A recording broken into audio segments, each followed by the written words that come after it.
Com a entrevista do presidente Vitório Pífio, mostrou que, como disse o Cadu na matéria ali, o cara que chega hoje em Porto Alegre, aí olha um time na Libertadores, com uma vitória simples está classificado para as oitavas, aí olha no Gauchão um jogo a menos, um ponto atrás do líder, jogando com reservas. Qual é a pressão sobre o treinador, né? Nós não somos comentaristas de resultado, né? Se fôssemos comentaristas de resultado, seria isso. É que é uma contradição absurda, porque os números, olhando só os números, são absurdamente bons, os números. Assim, mas tem que olhar... 70 e quantos por cento? 71% de aproveitamento. É que tem que aí tem a questão do não toma gol há 5 jogos do Gauchão. 5 vitórias seguidas. 5 vitórias seguidas, 6 jogos invictos. E aliado a tudo isso...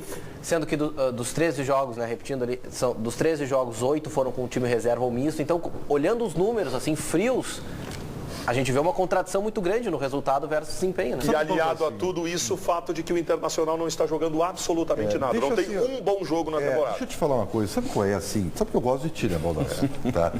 A única discordância que eu tenho... Dia de fúria. Vamos lá, vamos lá. A discordância que eu tenho contigo a respeito desse tema... Um abraço nele. É que tu acha o trabalho dele bom. Não é isso. Não é nem isso, sabe? Porque eu acho que o trabalho... Não é isso, dele não acha nada bom. Não, é aí que tá. O trabalho dele, se for ruim, ele é igual ao dos outros. Essa é a minha discordância. De todos os outros clubes. Baldasso, o Corinthians joga Libertadores. Tá, eu acho que o Corinthians é um clube que a gente pode colocar. Mas tu pega então o Inter não vai ser campeão da Libertadores, vai ser o Corinthians. Não dá para isolar e tá jogando a Libertadores, Ribeiro. O que eu quero te dizer é o seguinte, nem a seleção brasileira, que está com o retrospecto maravilhoso... Tá jogando muito. Tá, alterna bons e maus momentos, não jogou nada. A seleção, aí é que tá. O Inter não alterna bons e maus momentos. O Inter não teve bom momento. O Inter não fez em nenhum momento da temporada a partida que o Brasil fez contra a França. Baldacinho, o que eu quero dizer é o seguinte... Sentiu que foi estúpido demais, agora está sendo querido. O futebol de hoje... O que eu quero dizer, assim, para simplificar, tá? Porque eu não vou ficar enrolando. O que vocês esperam do Inter de forma vistosa... Não vai acontecer. Eu também estou com o Ribeiro nessa. O futebol de hoje não é Não é o futebol de hoje, Ribeiro. Entendeu? É o futebol do Internacional. Tudo bem, mas ele assim, do Inter não vai jogar essa maravilha que vocês querem. Tá, mas eu não vou justificar pelos outros. Só que eu acho que o time do Inter, ele vai melhorar, ele vai evoluir, mas daqui a pouco ele não atinge aquele estágio que nós achamos que ele vai atingir. São coisas diferentes, gente. Ribeiro, eu pelo menos não exijo que o Inter jogue bonito. Exatamente. Eu quero que o Inter jogue bem. E jogar bem é ter a compactação que a gente está vendo na seleção, no Corinthians, é ver a aproximação, jogadas combinadas, confiabilidade no time. Eu não tenho essa nós dois temos conceitos diferentes sobre jogar bonito. Jogar bonito para ti é o Rivelino com aquela bunda do tamanho de uma geladeira, fazendo malabarismo no campo. Para mim jogar bonito é jogar como o Barcelona do Guardiola jogava. Jogar bonito é tu ter coesão de equipe. Não, tá bem. É só uma referência. Tu ter uma coesão de equipe, tu ter aproximação entre os setores, jogar num espaço menor de campo. O Inter não conseguiu isso em nenhum momento. Não conseguiu. Por algumas coisas do treinador, de repente a repetição, porque futebol é repetição e isso acaba sendo um problema quando tu está tentando organizar o time, mas a gente tem que reconhecer que o Diego Aguirre deu oportunidade para todo mundo, para poder inclusive compor as alternativas. Só que o problema não é só o treinador, o time também não encaixou. Mas o fato dele não ter definido um esquema também foi contra ele. É um pecado dele. Não, isso eu concordo. É verdade que agora... Isso eu concordo, só que aqui nós enaltecemos o treinador europeu que muda conforme a estratégia do jogo e criticamos o brasileiro que faz isso. O Mourinho fez a maior retranca da história do futebol mundial. Foi bonito. Disse que era estratégia. O Mourinho fez uma das coisas... Aí é que é a nossa discordância sobre futebol bonito. O que o Mourinho fez aquela vez contra o Barcelona, para mim, foi uma aula de futebol. Foi um anti-aula de futebol. Para mim, foi uma das... Mas era o único jeito que tinha de ganhar. Só tinha uma maneira de enfrentar o Barcelona naquele momento. Era o Inter de Milão. Não, a Inter de Milão. Só tinha uma maneira de enfrentar o Barcelona naquele momento, que era daquela forma. O Mourinho estabeleceu uma aproximação entre setores, duas linhas compactadas que não deixou o Barcelona jogar. O Chelsea também eliminou o Barcelona da mesma forma. Também com o Barcelona da mesma forma. Aquilo para mim é aula de futebol, para ti é retranca. Técnico era o Di Matteo daquela ocasião do Chelsea. Verdade. Aquilo ali foi uma aula de como não se joga futebol. Deus, para mim foi lindo. Aquilo ali é o resultado. Botou 10 na linha do gol e o jogador mais avançado era o Drogba na meia-lua da grande área do Chelsea. Eu não vou enaltecer o antifutebol. Para mim foi feio, é que foi feio. o goleiro, 9 jogadores de linha dentro da área e o centroavante fora. Mas era o jeito que tinha. O Ribeiro falou no time do Inter, que joga amanhã, se já tem esquema definido. O Gonçalo Ceni Lima tem as informações. Chico, hoje pela manhã uma situação curiosa. O Inter faria um treino fechado no estádio Beira-Rio, mas devido ao mau tempo, a comissão técnica decidiu preservar o campo do estádio Beira-Rio e trabalhou no CT Parque Gigante. Ou seja, a gente teve acesso a parte dessa atividade. No treino que pudemos observar, o Aguirre, ele escalou o time no 4-2-3-1, com algumas modificações importantes. Alisson, o goleiro, o Hernando na lateral direita, com o Alan Costa e o Juan na zaga e o Fabrício na esquerda. O Hever ainda tem um desconforto na coxa e por isso não joga. E o garoto William não está inscrito na Libertadores. O meio-campo com o Rodrigo Dourado, o Jorge Henrique, o Anderson, o D'Alessandro de volta e o Sacha. E o Nilmar voltando ao comando de ataque. O Nico Freitas saiu por uma opção técnica e o Alex e o Arangues, que já está de volta da seleção chilena, fizeram apenas um trabalho na academia.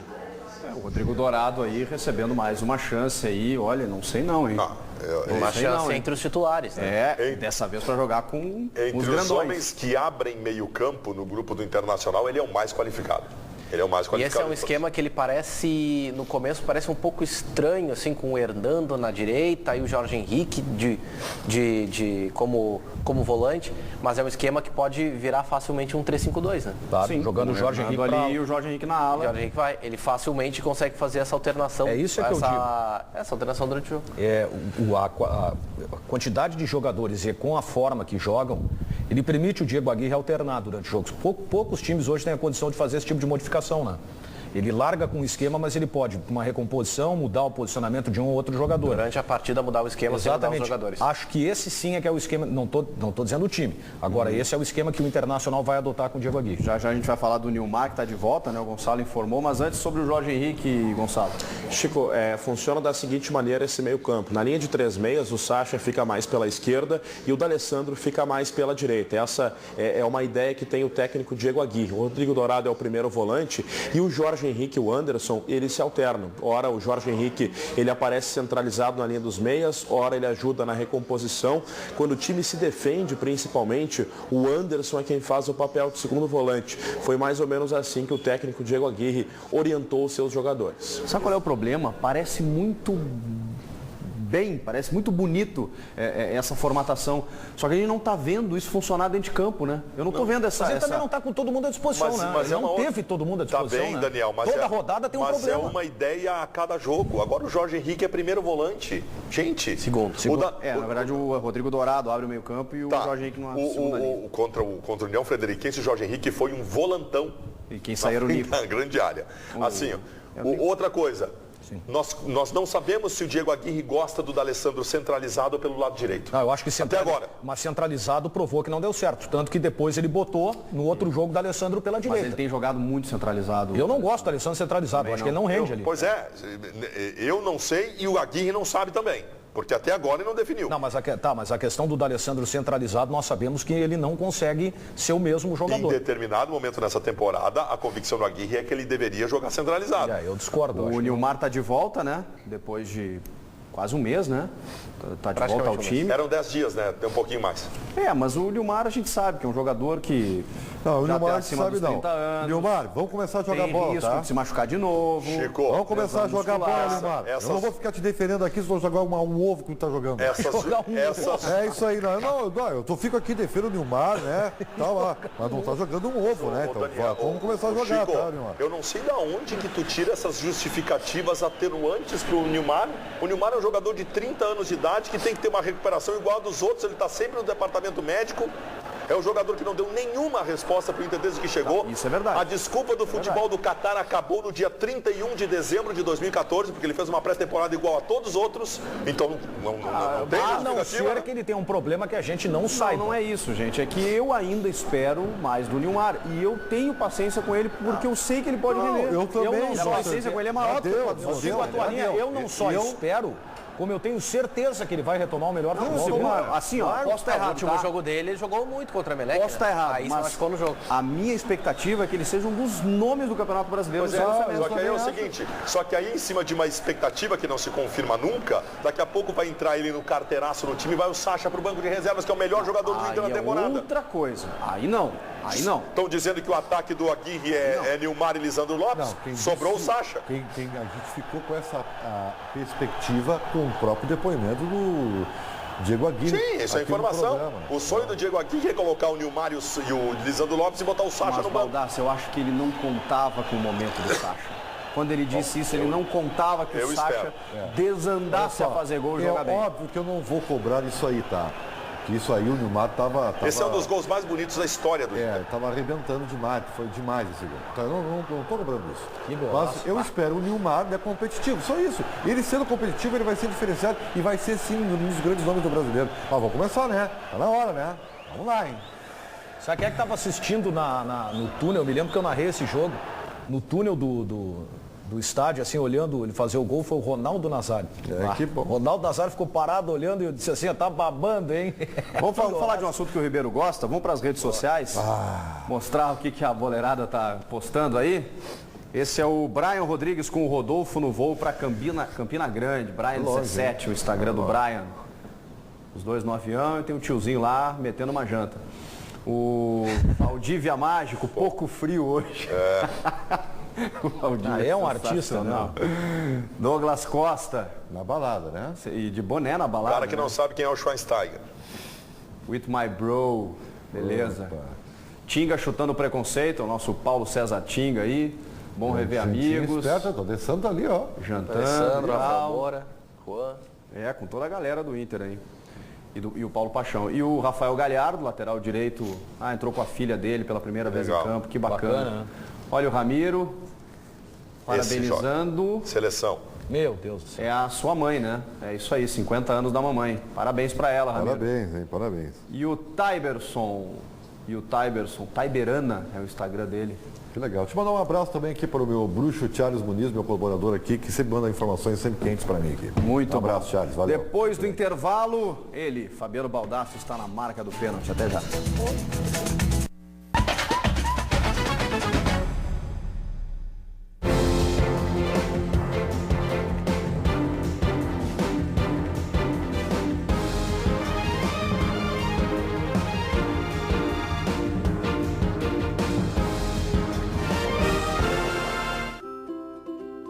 Família pode ser grande,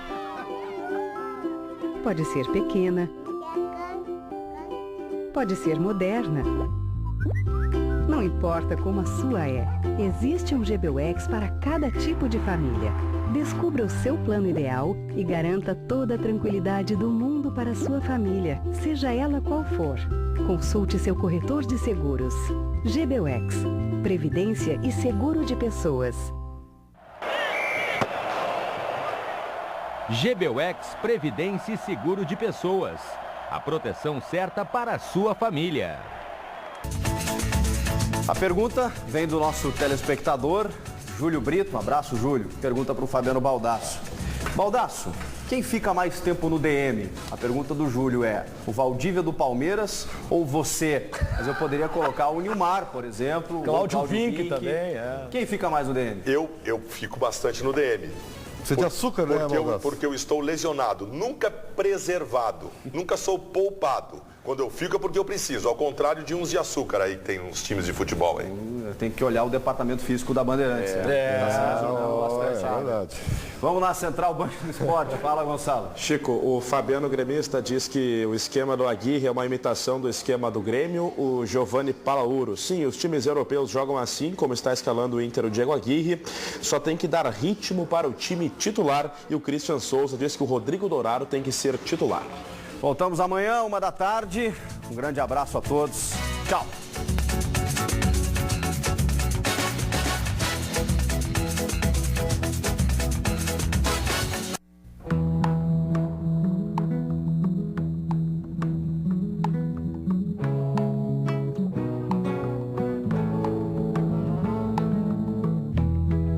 Existem 28 mil pessoas numa fila que ninguém vê, esperando por um transplante de órgão.